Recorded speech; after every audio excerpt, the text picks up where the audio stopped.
नमस्कार, मैं हूं कायनात खान। आप देख रहे हैं social TV prime time bulletin. खबरों की शुरुआत करने से पहले नजर हेडलाइंस पर।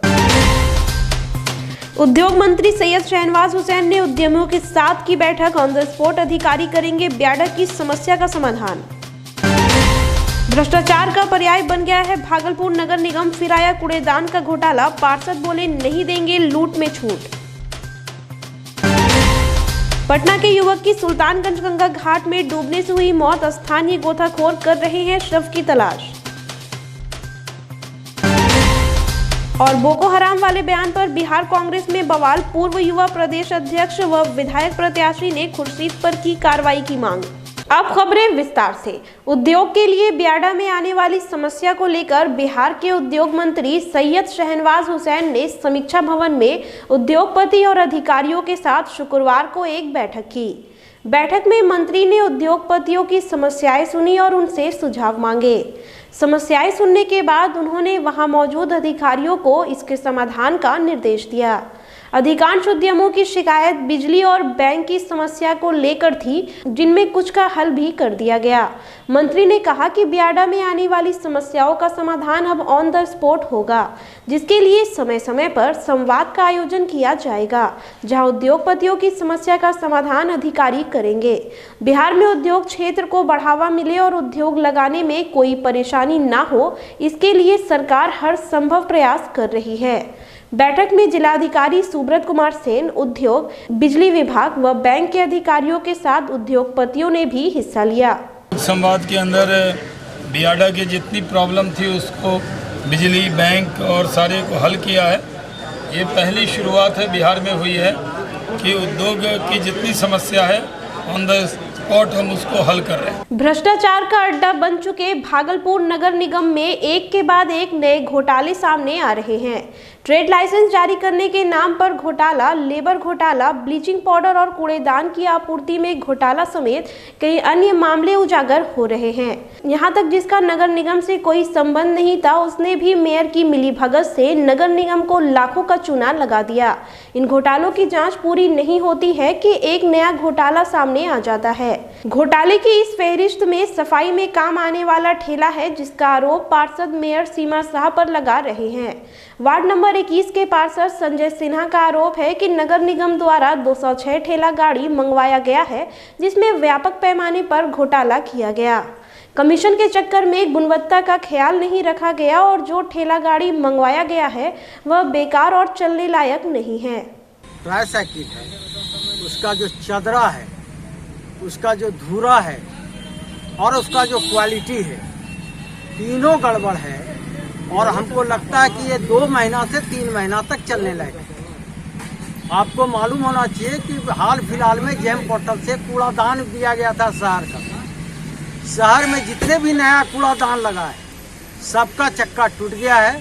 इसका मतलब है कि नगर निगम के पदाधिकारी और क्रय समिति, साथ ही साथ महापौर महोदया क्वालिटी का ध्यान में नहीं रखते हुए सिर्फ अपनी आय बढ़ाने के लिए गलत सामानों का खरीदारी करता है और शहर के पैसे का लूट हो रहा है ना। लूट में छूट नहीं मिले, इसी के लिए हम लोग आए हैं। हम लोग अपने नेता संजय सिन्हा के नेतृत्व में हम लोग ये लूट पकड़े हैं। अब इसमें छूट नहीं देना है, यही सोच के हम लोग आए हैं। और आप लोग तो भली भांति वाकिफ हैं कि कौन कौन निगम में चोर है, कौन डकैत है, कौन महाडकैत है। कार्तिक शुक्ल पक्ष की अष्टमी तिथि को गोपाष्टमी के रूप में मनाया जाता है। इस दिन भगवान श्री कृष्ण ने गौचारण लीला आरंभ की थी। इस दिन बछड़े सहित गाय का पूजन करने का विधान है। इसी क्रम में आज भागलपुर के श्री श्री गौशाला में गोपाष्टमी का आयोजन भव्य रूप से किया गया। आयोजन के मुख्य अतिथि के रूप में सैयद शहनवाज हुसैन, महापौर सीमा शाह, पूर्व उप महापौर प्रीति शेखर, श्री श्री गौशाला के महामंत्री गिरधारी केजरीवाल, निदेशक राम गोपाल पोद्दार, संयोजक रोहित बाजोरिया के अलावा अन्य सदस्यों ने संयुक्त रूप से दीप प्रज्वलन कर मेला का उद्घाटन किया। वहीं इस गोपाष्टमी मेले में आए हुए लोगों ने गौ माता को घास खिलाकर आशीर्वाद ग्रहण किया। साथ ही मेले में आयोजित रंगारंग कार्यक्रम का लुत्फ भी उठाया गया। सुल्तानगंज के अजगैबीनाथ गंगा घाट पर शुक्रवार को स्नान के दौरान 24 वर्षीय एक युवक की डूबने से मौत हो गई। मृतक सुल्तानगंज के आईएएस कॉलोनी गोला रोड पटना के ओम प्रकाश गुप्ता का पुत्र सन्नी कुमार बताया जा रहा है। परिजन युवक की मौत के लिए स्थानीय प्रशासन को जिम्मेदार ठहरा रहे हैं। आरोप है कि छठ पूजा के दूसरे दिन बिहार और झारखंड के कई जिलों से लोग यहां मुंडन संस्कार के लिए पहुंचे थे। वहीं प्रशासन ने छठ पर्व खत्म होते ही गंगा घाट से बैरिकेडिंग हटा दी, जिससे यह घटना घटी। घटना की जानकारी स्थानीय थाने की पुलिस को देने के बावजूद एसडीआरएफ की टीम अभी तक वहां नहीं पहुंची है। पुलिस स्थानीय मछुआरों की मदद से शव को ढूंढने का प्रयास कर रही है, लेकिन अभी तक इसे बरामद नहीं किया जा सका है। इधर परिजनों का रो रो कर बुरा हाल है। कांग्रेस के वरिष्ठ नेता सलमान खुर्शीद द्वारा हिंदुत्व का बोको हराम और आईसीस जैसे आतंकी संगठनों से तुलना करना बिहार में भी सियासी उबाल बन गया। खुर्शीद के बयान पर उनके विरोधी तो निशाना साध ही रहे हैं। अब बिहार में उनकी पार्टी के अंदर से ही इस पर सवाल उठने लगे हैं। कांग्रेस नेता ललन कुमार ने सलमान खुर्शीद के बयान पर कड़ी आपत्ति जताते हुए कांग्रेस आला कमान से उनके खिलाफ एक्शन की मांग की है। युवा कांग्रेस के पूर्व प्रदेश अध्यक्ष और सुल्तानगंज विधायक सभा क्षेत्र के प्रत्याशी रहे ललन कुमार ने सलमान खुर्शीद के बयान को बेहद आपत्तिजनक बताते हुए कहा कि आतंकवाद को धार्मिक चश्मे से देखना स्वीकार नहीं किया जा सकता है। उन्होंने कहा कि किसी भी जात और धर्म में आतंकवादी मानसिकता के लोग हो सकते हैं। ऐसे में सलमान खुर्शीद का बयान बेहद दुर्भाग्यपूर्ण है।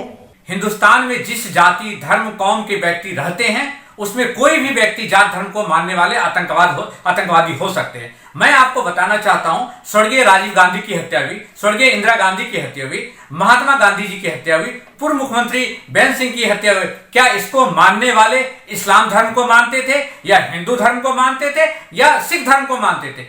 हर व्यक्ति अलग अलग धर्म के मानने वाले थे जो आतंकवादी थे। इसलिए ये माना जा सकता है कि हर धर्म हर कौम में आतंकवाद पलता है। किसी एक जाति धर्म को टारगेट करना ये गलत है।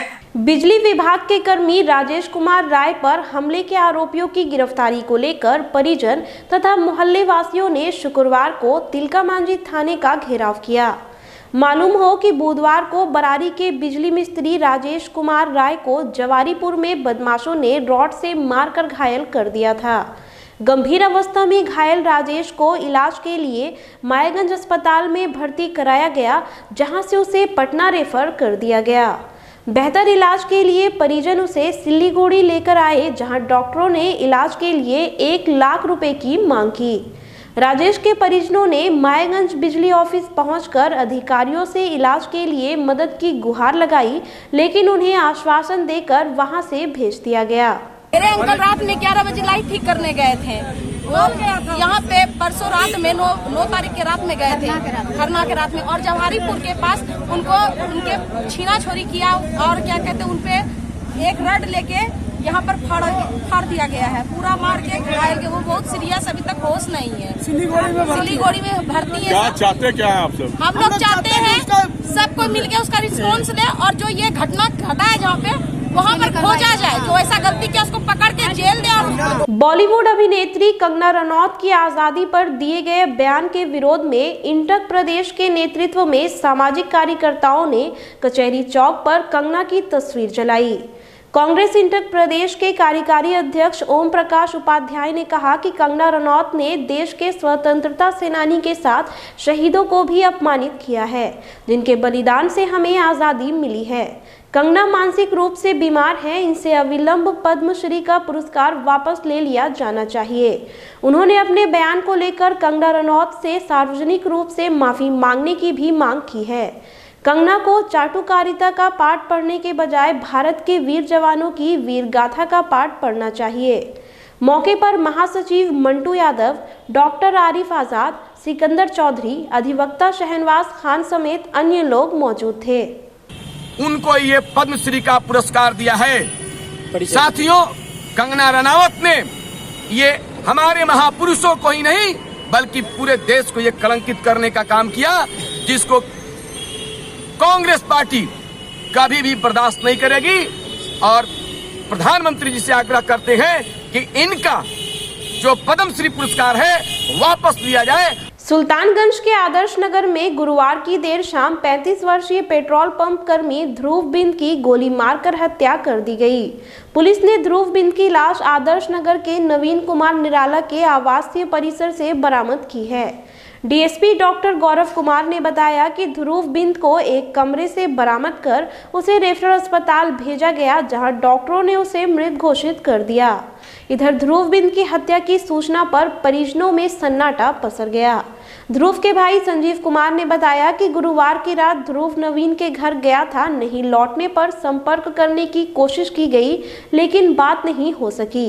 इसके बाद वह लोग नवीन के घर पहुंचे तो घर वालों ने दरवाजा नहीं खोला। इसकी सूचना पुलिस को देने के बाद अधिकारियों ने दरवाजा खुलवाकर ध्रुव को बरामद किया। परिजनों ने बताया कि ध्रुव पेट्रोल पंप पर गार्ड की नौकरी के अलावा नवीन के साथ प्रॉपर्टी डीलिंग का भी काम किया करता था। फिलहाल खबरों में इतना ही। अब मुझे दीजिए इजाजत। नमस्कार।